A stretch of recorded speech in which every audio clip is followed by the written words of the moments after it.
Isaías, primeiro texto que nós queremos ler hoje, Isaías 44, 3.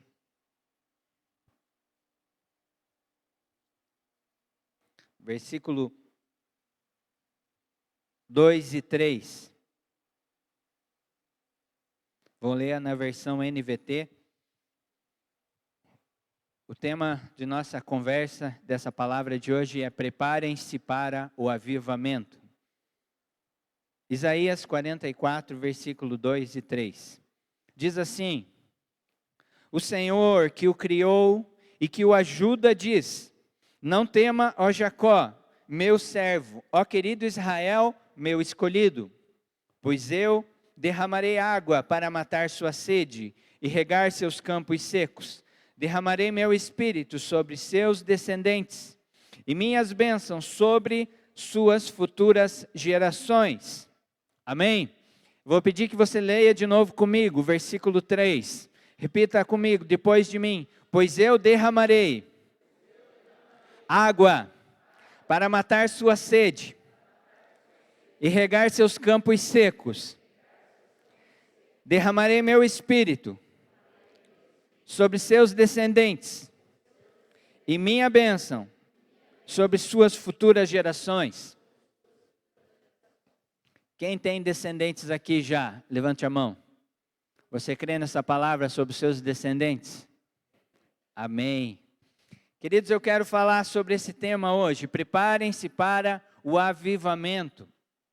E esse texto, esse versículo que nós queremos começar com ele nessa palavra de hoje, nesse compartilhar, diz a respeito de água e diz a respeito sobre os campos secos. E existe ali no primeiro versículo, no que nós lemos, no versículo 2, fala sobre Jacó e Israel. E um texto explicativo desse versículo fala que há um paralelismo, ou seja, um paralelo entre Jacó e Israel. E esse paralelismo fala-se, se o primeiro aqui diz que você não precisa ter medo, falando sobre Jacó, não tenha medo. E ele fala sobre esse Jacó e sobre Israel, sobre a mesma pessoa, mas em lugares diferentes. No julgamento, sobre o Israel terreno, ou seja, sobre Jacó.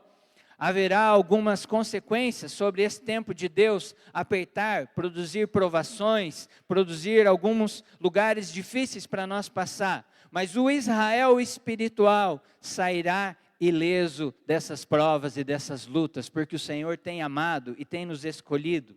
E ele fala nesse versículo sobre essa água abundante prometida. Essa água abundante, ela simboliza grande derramar do Espírito Santo sobre o verdadeiro Israel de Deus. Você crê nisso, querido? Grande derramar do Espírito sobre o Israel verdadeiro, o Israel de Deus. E esse texto está alinhado com o que está previsto ali no profeta Joel, no capítulo 2, que nós já lemos várias vezes esse texto. Você sabe que Deus está derramando do seu Espírito. E alguns outros versículos, em Isaías 41 fala, Isaías 43 fala, e muitas partes dos profetas falam sobre rios, sobre riachos, sobre águas e coisas desse gênero que basicamente ilustram um abundante derramar do Espírito Santo sobre os tempos aonde precede a vinda do Cordeiro, aonde o Senhor quer fazer coisas novas, aonde o Senhor quer mover de forma sobrenatural. E queridos, essa sugestão de título dessa reflexão nossa hoje, preparem-se para o avivamento, fala que algo precisa acontecer em nós para que nós possamos nos alinhar com aquilo que Deus quer fazer. E 4 coisas para introduzir esse pensamento sobre avivamento. O que é avivamento? Avivamento é uma promessa de Deus. Avivamento é uma necessidade da igreja. Avivamento é uma resposta de Deus de uma busca consistente, de uma busca contínua. Avivamento é a manifestação de resultados sobrenaturais e extraordinários da glória de Deus sobre a terra. Você espera que Deus faça algumas coisas diferentes nesses dias, queridos? Nós temos uma expectativa no nosso coração do que Deus quer fazer e do que Deus deseja fazer na nossa geração. Eu estava ouvindo algumas mensagens nesses dias sobre avivamento, estava lendo alguns relatos, e eu separei um relato para vocês de um avivamento recente que aconteceu na Romênia. E é muito recente nos nossos dias, é um dos mais recentes avivamentos que aconteceu na nossa história, nesta história mais recente, contemporânea. E uma das marcas desse avivamento, ela ocorreu um grande despertar em dezembro de 1989. Quem já era nascido e vivo em 89, levanta a mão. Não tenha vergonha de assumir a sua idade, porque você é um cidadão do céu, e no céu você não é contado pelo Cronos, mas pelo Kairos. Amém? E em dezembro de 89, eu separei alguns relatos aqui, alguns parágrafos desse avivamento, para nós pensarmos a respeito de nos preparar para esse avivamento dos nossos dias, que nós esperamos essa promessa de Deus. Em dezembro de 1989, eu estava visitando a minha mãe na época do Natal, e meu filho veio de onde ele estava assistindo TV e disse: pai, você precisa ver o que está passando. Alguma coisa está acontecendo na Romênia. Ao investigarmos, soubemos que um pastor evangélico havia sido preso. Os crentes de todas as igrejas foram ao apartamento dele e fizeram um círculo ao redor, tentando evitar que o pastor fosse preso pela polícia secreta. A polícia secreta começou a incendiar a multidão, matando homens, mulheres e crianças inocentes. Quando o sangue dos mártires começou a correr nas ruas de Timisoara, houve um derramamento da ira de Deus sobre o maligno regime de Nicolae Ceausescu e um derramamento da glória de Deus sobre o seu povo. Esse Nicolae Ceausescu era o déspota, o líder, o presidente da Romênia naquela época. Cerca de 200 mil pessoas reuniram-se na praça principal. Eles eram todos ateístas. Eles foram ensinados no ateísmo científico desde o jardim da infância até o doutorado universitário. Eles foram ensinados de que não havia Deus. O pastor da primeira igreja batista ficou de pé perante a multidão e começou a pregar. Conforme pregava sobre a cruz de Jesus Cristo, uma dunamis tomou conta do lugar. Um amigo meu de Ohio ficou discando 16 horas tentando falar com Titus, um amigo meu na Romênia. Finalmente ele conseguiu falar com Titus e ele perguntou: Titus, você está bem? E sua família, o que está acontecendo? A única coisa que Titus falava era: a glória de Deus veio sobre o meu povo. A glória de Deus veio sobre o meu povo. Diga ao Sami que o que ele vinha orando e tanto tempo finalmente aconteceu. Diga que ele deve voltar. Passado alguns outros parágrafos, eu resumi aqui o artigo. Nós entramos na Romênia, isso falando do pastor Sami.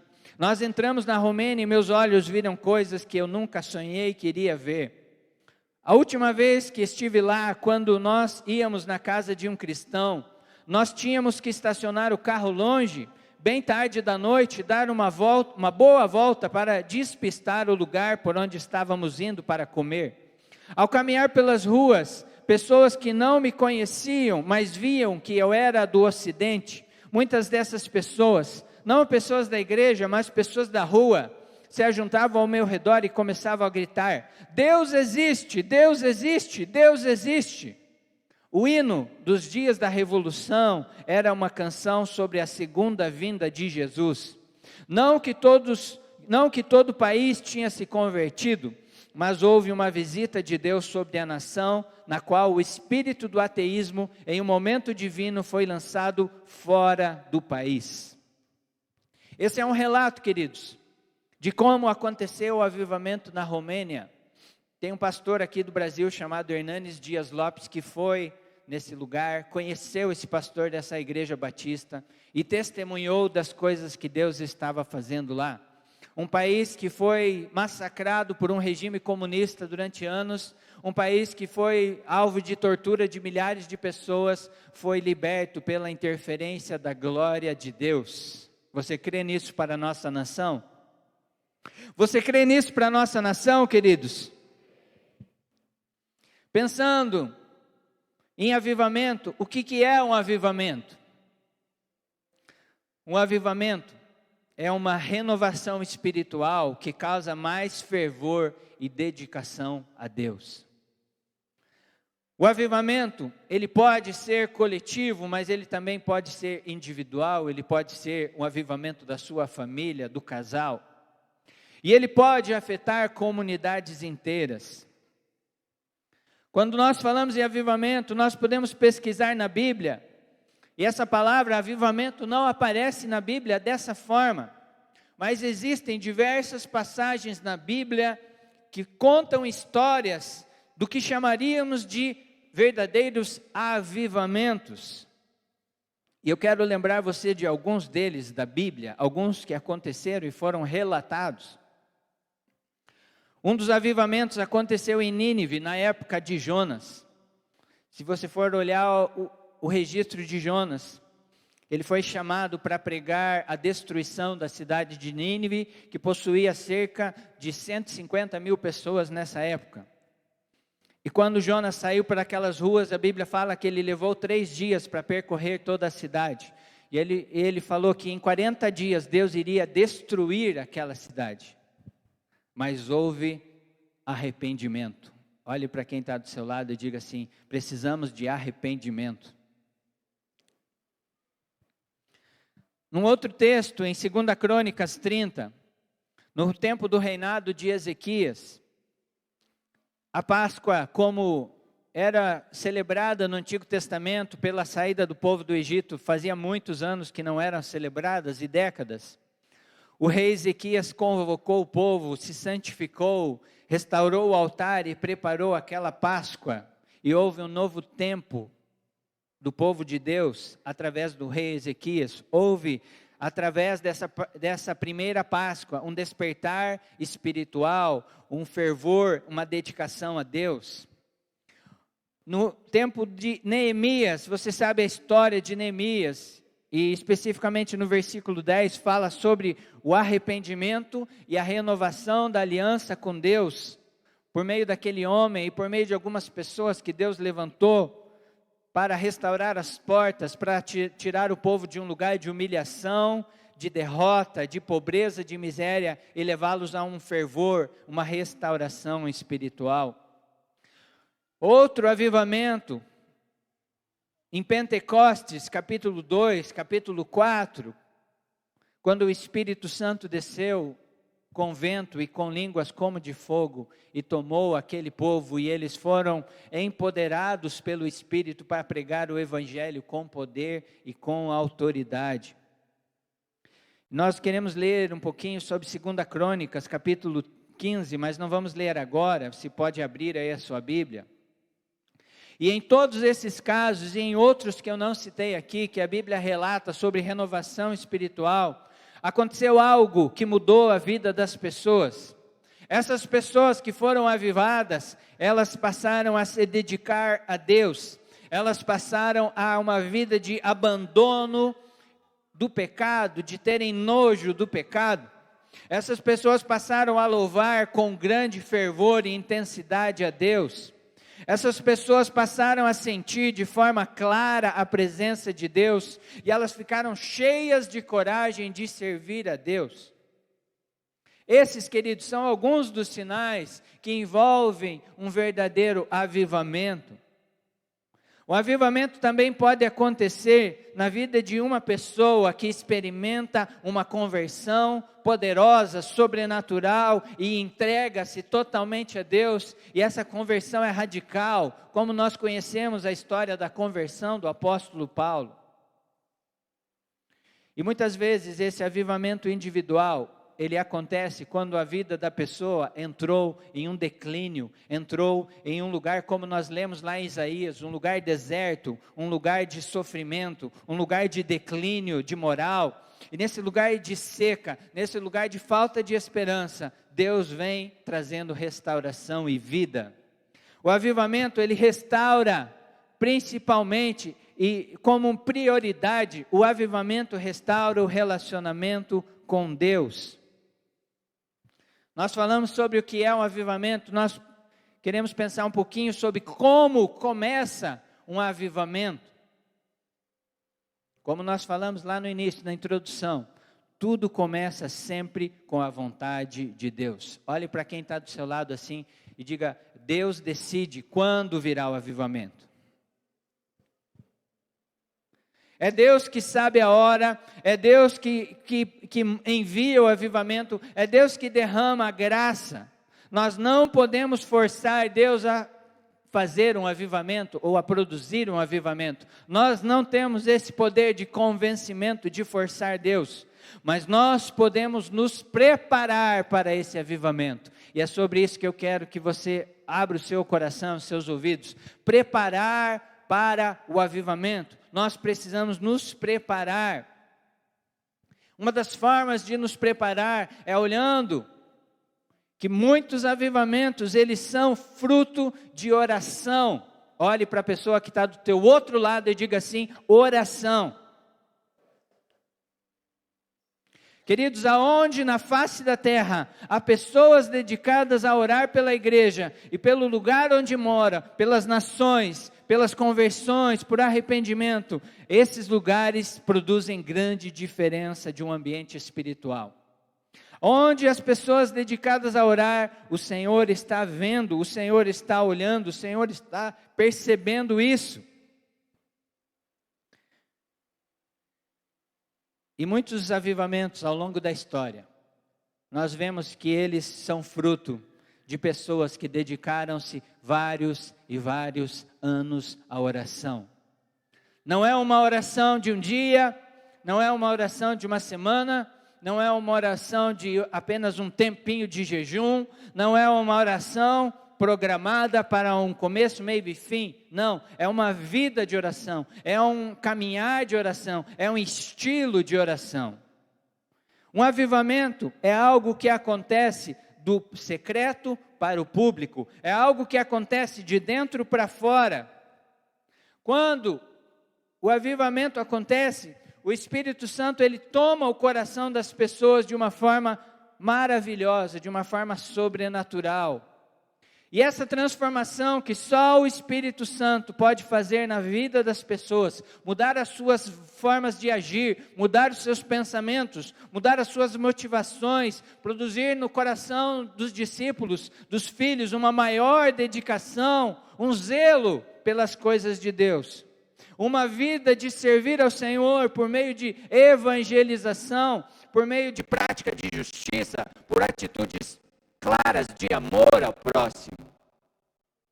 Nós vemos isso quando os discípulos viviam ali em Atos 4, que eles estavam tão tomados pela glória de Deus, que havia um povo tão sensível às necessidades uns dos outros, que fala que ninguém tinha necessidade ou falta de coisa alguma, porque a igreja supria as necessidades. Não era o governo, era a igreja que supria a vida uns dos outros. Justiça social, um derramar de amor.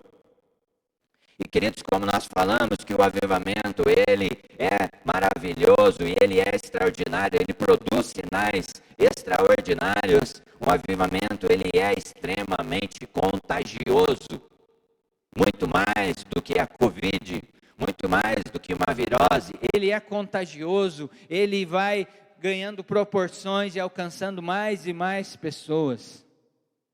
Porque a mudança na vida das pessoas é visível, e essa mudança na vida das pessoas atrai mais pessoas para esse lugar em Deus.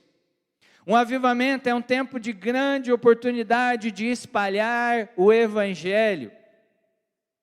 Abra comigo a sua Bíblia em Tiago, capítulo 4, versículo 8 a 10. Tiago.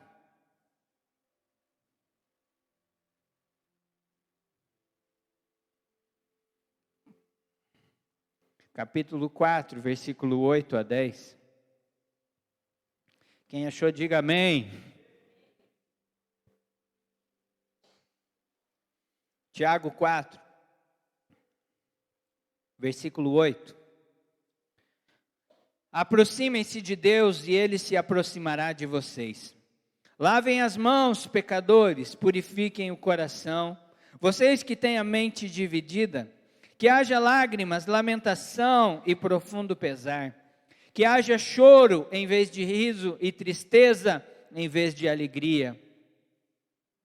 Versículo 10. Humilhem-se diante do Senhor e Ele os exaltará. Repita assim comigo. Humilhem-se diante do Senhor e Ele os exaltará. Nós não nos autoexaltamos como cristãos. Por muito tempo, os evangélicos quiseram estar em evidência em alguns lugares e algumas posições.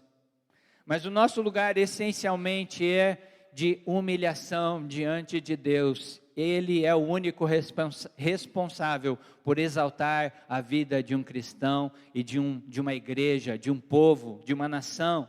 Ele é o único.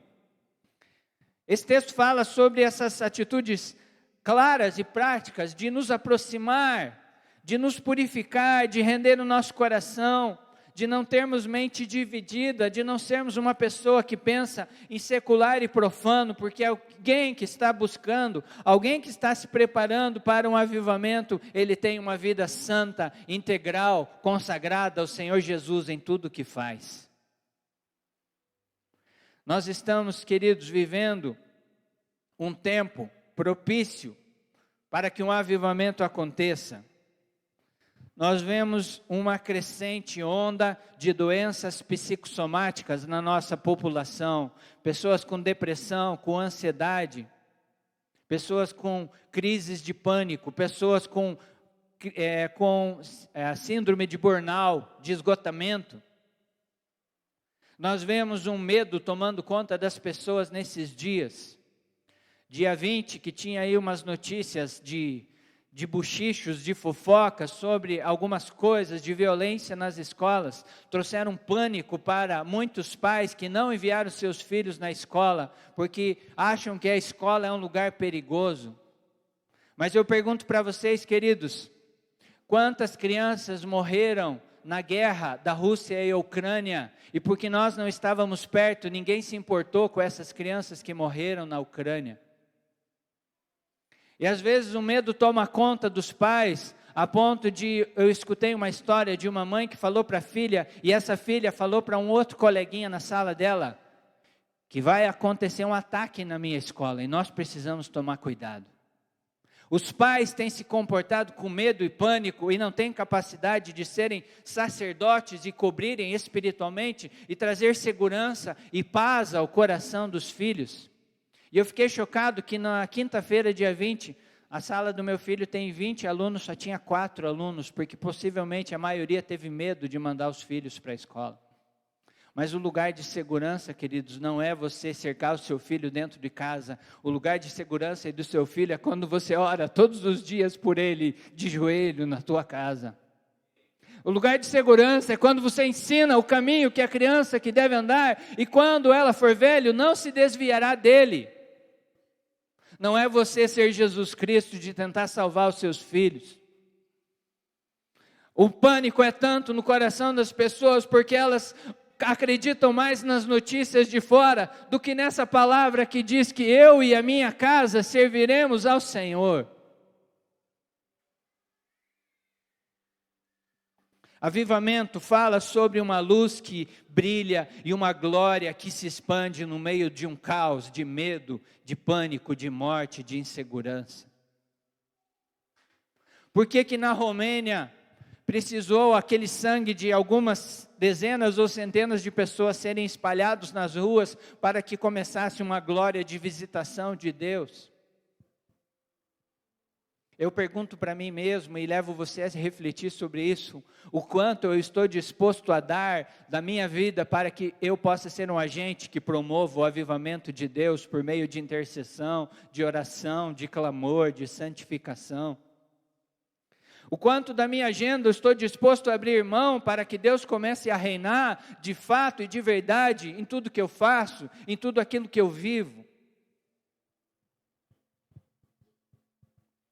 Como Tiago, nós lemos o texto agora, avivamento acontece porque há pessoas dedicadas a Deus e estão preparando-se num tempo de busca. Avivamento acontece porque as pessoas dedicadas a Deus, elas são dedicadas a Deus antes dos avivamentos acontecerem e não depois. Muitas pessoas esperam que algo de fora aconteça para que elas possam se mover. Mas, queridos, o avivamento não acontece externo, acontece interno. E eu quero dizer para você que com ou sem avivamento, nós somos chamados nesses dias a dedicar a nossa vida ao Senhor todos os dias que nós temos pela frente.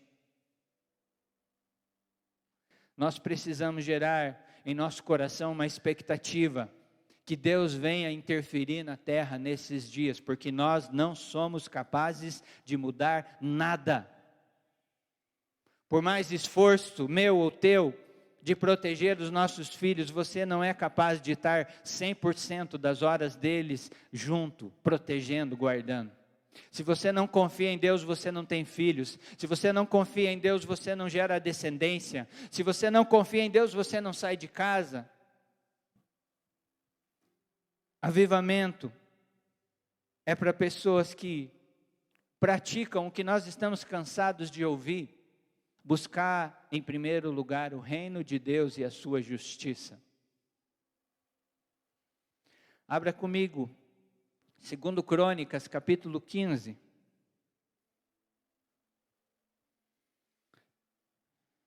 Quando você acha o texto, essa semana eu estou vendo um movimento global de oração pela nação de Israel. Eu até mandei no grupo dos pastores essa convocação, o I Hope em Kansas, aquela Global Prayer, que é aquela casa de oração 24/7, que são 24 horas por dia, 7 dias por semana. Eles estão completando 24 anos de intercessão e oração ininterrupta. E agora, nesse dia 7 de maio, eles vão abrir um tempo de jejum de 21 dias, do dia 7 de maio até o dia 28 de maio, fechando 3 semanas de oração, 3 semanas de jejum, alguns jejum só na água, alguns jejum só de vegetais e suco, outros jejum de uma refeição por dia, mas eles já estão cadastrados com 300 mil pessoas para orar nesse tempo. E eles têm uma meta de alcançar 1 milhão de pessoas fazendo esse jejum pela nação de Israel, baseada em Isaías 62, que fala sobre dia e noite orar pela restauração e pela pregação do evangelho para o povo de Israel. E esse movimento de oração vai terminar no dia 28, e eles têm movimentado alguns ministérios grandes no mundo, e tem uma meta de alcançar 100 milhões de pessoas orando pela nação de Israel. E já tem um grupo de pessoas que já alcançou um tempo de oração pela China, um tempo de oração por outros países, e agora vai ser o tempo de orar por Israel. Algumas nações que têm regimes de perseguição a cristãos, algumas nações que têm, como Israel, tem uma palavra específica de Deus sobre Israel, e nós precisamos nos envolver em oração, nós precisamos dedicar dias de jejum, nós precisamos nos dedicar com mais fervor e com dedicação a Deus. Achou 2 Crônicas, amém? Vamos ler capítulo 15, versículo 1 de 2 Crônicas. Então, o Espírito de Deus veio sobre Azarias, filho de Oded, e ele foi ao encontro do rei Asa. Ouça-me, Asa, disse ele, ouça-me todo o povo de Judá e de Benjamim. O Senhor estará com vocês enquanto estiverem com Ele. Sempre que o buscarem, o encontrarão. Mas, se o abandonarem, Ele os abandonará. Durante muito tempo, Israel esteve sem o verdadeiro Deus, sem sacerdote para ensiná-los e sem lei para instruí-los. No entanto, sempre que se viram em dificuldades e se voltaram para o Senhor, o Deus de Israel, e o buscaram, eles o encontraram. Repita comigo: eles o encontraram. Continue lá no versículo 5 acompanhando. Naquele tempo, não era seguro viajar, problemas afligiam os habitantes de todas as terras. Uma nação lutava contra outra e uma cidade contra outra, pois Deus os afligia com todo tipo de angústia. Quanto a vocês, porém, sejam fortes e corajosos, pois o seu trabalho será recompensado. Quando Asa ouviu essa mensagem do profeta Azarias, encheu-se de coragem e removeu todos os ídolos repulsivos da terra de Judá e de Benjamim e das cidades que ele havia capturado na região montanhosa de Efraim. Além disso, restaurou o altar do Senhor que ficava na frente da sala da entrada do templo do Senhor. Depois, Asa reuniu todo o povo de Judá e de Benjamim, e também o povo de Efraim, de Manassés e de Simeão, que havia se estabelecido entre eles. Muita gente de Israel tinha se mudado para Judá no reinado de Asa, quando viu que o Senhor seu Deus estava com ele. Versículo 10. Reuniram-se em Jerusalém no 3º mês do 15º ano do reinado de Asa. Naquele dia, sacrificaram ao Senhor 700 bois e 7.000 ovelhas dos despojos que haviam tomado na batalha. Então fizeram um acordo de buscar o Senhor. Repita comigo: buscar o Senhor, o Deus de seus antepassados, de todo o coração e de toda a alma. Concordaram que qualquer um que não buscasse o Senhor, o Deus de Israel, deveria morrer, jovem ou idoso, homem ou mulher. Fizeram esse juramento de lealdade ao Senhor em alta voz, ao som de trombetas e clarins. Todo Judá se alegrou com esse acordo, pois o fizeram de todo o coração.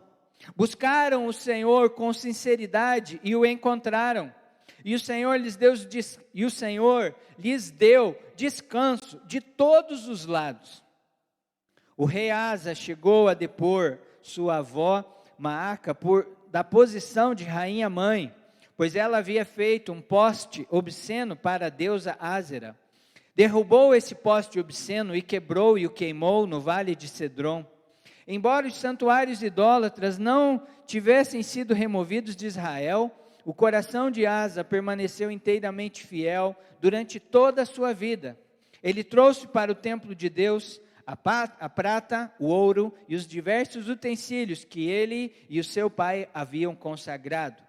Não houve mais guerra até o 35º ano do reinado de Asa. Segundo Crônicas, é um dos textos que fala sobre um mover de um novo fervor, de uma nova dedicação, de um zelo de buscar ao Senhor.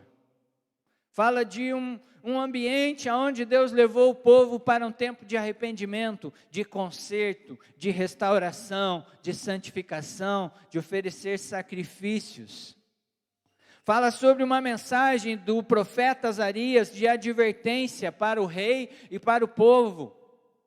No capítulo anterior, capítulo 14, eles tinham vencido uma batalha, e essa batalha, eles lutaram com 580.000 guerreiros contra mais de 1 milhão de soldados etíopes, e eles tinham vencido, e eles voltaram daquela guerra cheio de despojos, cheio de alegria, porque eles oraram, e Deus deu a vitória sobre eles, vencendo os etíopes.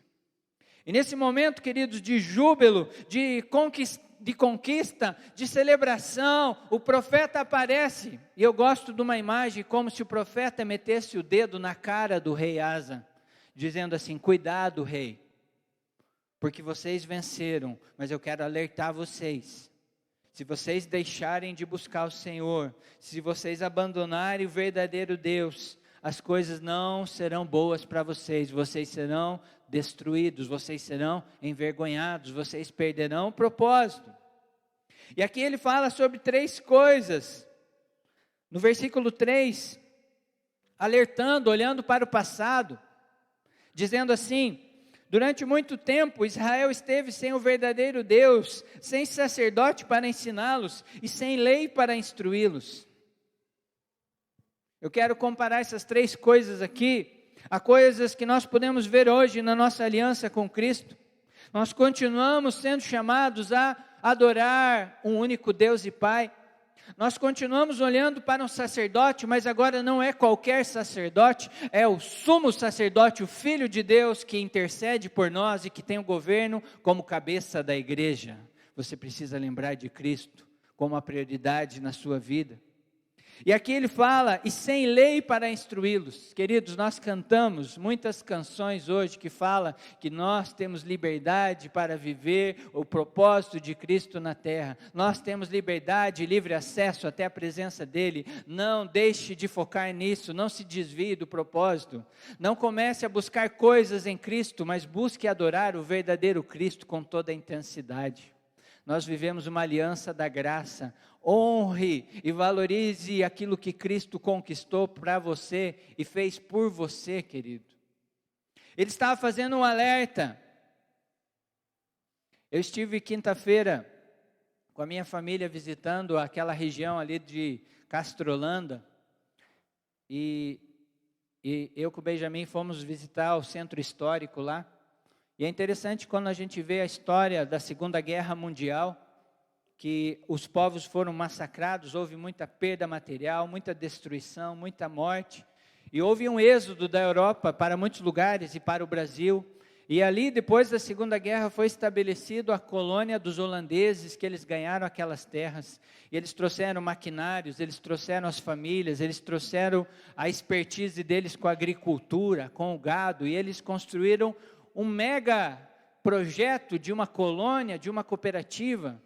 E as 3 coisas que, lendo ali com o Benjamin, o histórico daquele centro cultural, ele falava que as 3 bases deles virem para o Brasil era a religião, a educação e o cooperativismo. E uma terra que não tinha nada, hoje é uma terra rica e produtiva. Mas algo que nós precisamos refletir, queridos, que muitas vezes, por causa da prosperidade, aquele que era o primeiro tópico deles, que falava que eles eram um grupo de pessoas protestantes que vieram para uma nova terra, enviados por 2 agências cristãs protestantes que estavam fazendo essa ponte, Holanda e Brasil. E eu temo que nós como igreja possamos entrar nessa idolatria do ter, do conquistar, do enriquecer, do prosperar e esquecer que o Senhor é o mais importante na nossa vida. Eu estou nesses dias me reunindo com 3 pastores americanos pelo Zoom e eles têm gerado um projeto no coração deles de ajudar a Guiné-Bissau. E Guiné-Bissau é um quadro de uma terra arrasada, não tem água potável, não tem leite, não tem subsistência de saneamento básico, não tem vacinas para as crianças, não tem alfabetismo de qualidade. E esses 3 pastores, Lawrence, John e Mike, eles querem junto, por meio de uma ponte entre nós aqui do Brasil, eles que estão lá, trazer algum tipo de recurso para que o Evangelho produza transformação naquela terra. Mas o que eu olho para aquele povo, queridos, é um povo extremamente apaixonado pelo Senhor, uma nação faminta da palavra, uma nação faminta do Evangelho, que não perde um culto, que sorri, que dança, que vibra com coisas pequenas que Deus provê sobre a vida deles. E eu temo que nós, como igreja brasileira, nós que temos tudo, nós comecemos a desprezar aquilo que é a prioridade de Deus sobre a nossa vida. E por isso esse profeta, Azarias, olhando para o rei Asa e para o povo diz: vocês precisam não fazer aquilo que as pessoas do passado fizeram. Ele conhecia aquela história que o povo havia se desviado. Dos versículos 3 a 6 que nós lemos aqui, ele retrata o resultado de um afastamento do povo da presença de Deus. Israel passava por períodos de juízes, por meio de ambiente de destruição, e de repente ali uma reconstrução, e depois vinha destruição de novo, porque eles não eram firmes e constantes em buscar o Senhor. E por isso que o profeta, quando ele olha para Asa, e essa é uma advertência para nós como igreja, ele fala no versículo 7, quanto a vocês, porém, sejam fortes e corajosos, pois o seu trabalho será recompensado. Eu quero pensar com você, querido, qual é a tua motivação de vir na igreja? Qual é a tua motivação de ler a Bíblia? Qual é a tua motivação de orar todos os dias, se você ora todos os dias? Se você está fazendo isso para buscar coisas para você, essa tua disposição não vai durar muito tempo. Você precisa entender que você foi chamado para um propósito eterno e que é maior do que a sua própria vida. Você foi chamado para alguma coisa que não diz respeito sobre ganhar um salário todo mês e pagar as contas, e que depois de 5 dias que você ganha o salário, tudo acabou e você começa a passar por um deserto de 25 dias para ganhar o próximo salário. O Senhor não chamou você para uma vida escrava dessas coisas. O Senhor te chamou para um propósito eterno. Ele alertou ao rei Asa: sejam fortes e corajosos, porque o seu trabalho será recompensado. Ele não estava falando de produzir coisas, ele estava falando do trabalho e da missão de Deus na vida deles. Qual foi a resposta de Asa? Nós vemos na sequência do texto, depois do versículo 7 em diante.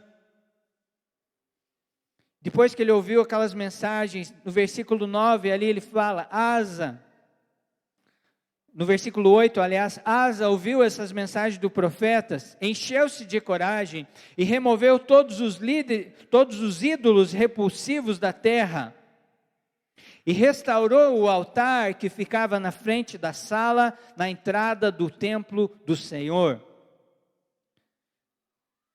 Queridos, aqui fala de uma coisa que pega todos nós. Nós muitas vezes falhamos porque nós somos inconstantes em buscar o Senhor. Nós somos inconstantes em orar todos os dias, nós somos inconsistentes e inconstantes em crescer no Evangelho e temer a palavra do Senhor. Aqui fala de um tempo que desde que o último rei, depois que os reinos foram divididos, Salomão, até chegar aqui o reinado do rei Asa, que era o terceiro rei da separação da nação de Judá, tinham passado apenas 20 anos, mas nesses 20 anos, aquele templo de Salomão foi esquecido, e eles estavam tendo outros ídolos, adorando outros ídolos, e eles estavam abandonando o altar do Senhor, que era na frente do templo, aonde Salomão construiu aquele altar. Se você voltar alguns capítulos para trás, lá no capítulo 8 de 2 Crônicas, diz assim, depois Salomão ofereceu holocaustos ao Senhor sobre o altar que havia construído para ele, diante da sala da entrada do templo. Passou 20 anos entre aquele templo de Salomão até chegar em Asa, e aquele templo, aquele lugar de adoração, aquele altar que deveria ser um altar de constância, busca, temor, oferecer os corações, as vidas, sacrifícios a Deus, havia sido esquecido. E nós vivemos um tempo onde a nossa vida com Deus é medida segundo as nossas necessidades. Quando o calo aperta, quando as contas aumentam, quando chega a enfermidade, eu lembro do Senhor. Mas quando está tudo bem, quando eu estou trabalhando, quando eu tenho dinheiro para passear, quando eu tenho saúde, quando meus filhos têm os materiais da escola, quando eu acho que a minha vida é boa, eu esqueço do Senhor e começo a entrar num ambiente de ingratidão e começo a buscar as coisas que eu acho que eu preciso e eu deixo Deus em segundo lugar. A resposta de Asa foi de obedecer aquele alerta. E eu quero aqui, queridos, nessa noite fazer um alerta para você. O que você precisa remover? Quais ídolos repulsivos você tem carregado na sua vida? Quais coisas você leva junto com você e você pensa que está agradando o Senhor e essas coisas não agradam o Senhor na sua vida, na sua casa, na vida dos teus filhos, no relacionamento conjugal? O rei Asa entendeu, ele ouviu e ele removeu, ele teve coragem. Se preparar para um avivamento é você remover as coisas que não glorificam a Deus da sua vida. E você precisa ter coragem para fazer isso. Você precisa ter coragem para confessar os seus pecados para sua esposa. Você precisa ter coragem para dizer que você está falhando em Deus e você precisa voltar para um caminho de ser avivado novamente.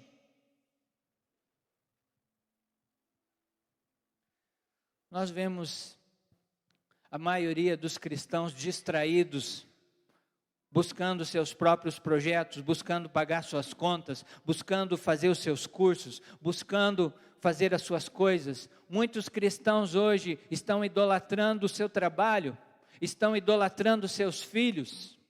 O filho é mais importante que Deus. E eu não vou na igreja. E eu não faço isso porque os filhos são mais importantes, a família é mais importante. Mas o propósito da sua família é adorar a Deus e glorificar Ele. O propósito dos seus filhos é cumprir o que o Salmo 127 diz. Os filhos são herança do Senhor e não nós. Eles são do Senhor e não são nossos. Eu quero falar para os irmãos que eu estou muito feliz esses dias. Abri um parênteses sobre filhos. Eu vou ser pai pela terceira vez, glória a Deus, aleluia. Minha esposa está grávida, e eu creio que isso é um tempo de multiplicação, porque a multiplicação, nós aprendemos isso na escola do reino, só acontece quando existe uma taxa de natalidade de 2,11 para cima. E muitas vezes, queridos, nós temos medo de ter filhos porque a gente não sabe como vai pagar as contas. Se você vive para ter filhos, para pagar as contas, você é muito miserável pensando dessa forma. Porque os filhos são propósitos de Deus. E quando você decide ter um filho, você está apontando para alguém que vai ser uma resposta de Deus para essa geração. Eu já tenho uma sugestão no meu coração. O próximo filho, eu tenho o meu tete a tete com Deus nas minhas manhãs. Eu tenho pensado com Deus, eu acho que é um menino, eu acho que vai ser Caleb. Se não for, se for uma menina, se for uma mulher, Deus vai dar um nome, vai dar um propósito, mas se vier menino, já tem um propósito segundo o chamado do nome Caleb. E quando eu falo isso, queridos, eu falo de uma expectativa, porque eu creio que o mundo está nas mãos de Deus, e nós estamos às portas de um verdadeiro avivamento, e nós precisamos ter esperança nesses dias. Nós precisamos ter expectativas nesses dias. Nós precisamos ter alegria de viver o Evangelho nesses dias. Nós não podemos nos acomodar. O rei Asa ouviu a orientação do profeta Azarias e ele restaurou o altar do Senhor. Eu quero falar para você nessa noite. Alguns de vocês precisam restaurar o altar do Senhor na sua própria vida. Alguns de vocês precisam restaurar o altar do Senhor na sua própria vida. Você não ora nos altares dos outros, você tem que ter um lugar secreto onde você tem intimidade e relacionamento com o Senhor. Se você é um cristão que passa um dia sem orar, você não tem entendido o chamado de Deus na sua vida. Se você é um cristão que fica medindo a agenda, se eu venho no sábado na igreja, no domingo eu não venho. Se eu venho na quarta no grupo, no domingo eu não venho, porque Deus já está bom um dia por semana. Se você está dando migalhas para Deus do seu tempo, você vai desfrutar de migalhas da presença dEle na sua vida. Você precisa restaurar o altar. Asa tomou o caminho da obediência, os ídolos foram removidos, o altar do Senhor foi estabelecido. E ele estabeleceu um anúncio diante do povo, uma convocação de renovação da aliança com o Senhor e de uma renovação do ímpeto, do desejo de buscar ao Senhor. No versículo 12, diz assim: então fizeram um acordo de buscar o Senhor, o Deus de seus antepassados, de todo o coração e de toda a alma. Todos concordaram que qualquer um que não buscasse o Senhor, o Deus de Israel, deveria morrer. E o versículo 14 diz: fizeram esse juramento de lealdade ao Senhor em voz alta, ao som de trombetas e de clarins. Eles celebraram, eles se alegraram. Nós iremos buscar ao Senhor, nós adoraremos ao único Deus. Existia um entusiasmo da vida cristã deles. Existia uma alegria de servir ao Senhor sendo renovada no coração deles.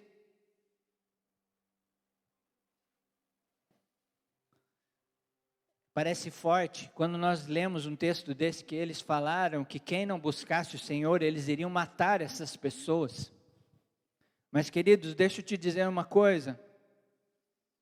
Quando você não busca o Senhor, quando o Senhor não é prioridade na tua vida, quando você não sente o Espírito Santo, nós cantamos aqui hoje sobre você ficar para sentir o Senhor, para ser tocado por Ele e Ele tocar você. Quando você tem um relacionamento, você não pode deixar de tocar no Senhor e você não pode deixar de sentir o Senhor tocar em você.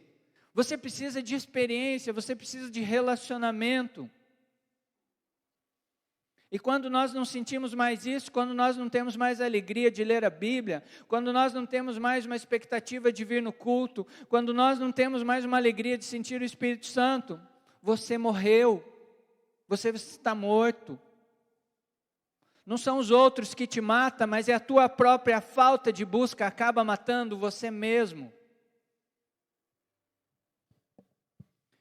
Existem muitos cristãos zumbis na igreja porque eles não sentem o Senhor, eles não amam o Senhor, eles não se entregam ao Senhor, eles não sacrificam ao Senhor, eles não oram, eles não leem a Bíblia. Por isso que nós precisamos de um resgatar do fervor espiritual, de um despertar de fome. Nós precisamos buscar o Senhor como a coisa mais importante da nossa vida. E quando você toma o passo de buscar ao Senhor, Ele será encontrado por aqueles que o buscam. Você crê nisso, querido? Ele será encontrado. Veja o versículo 9 do capítulo 16.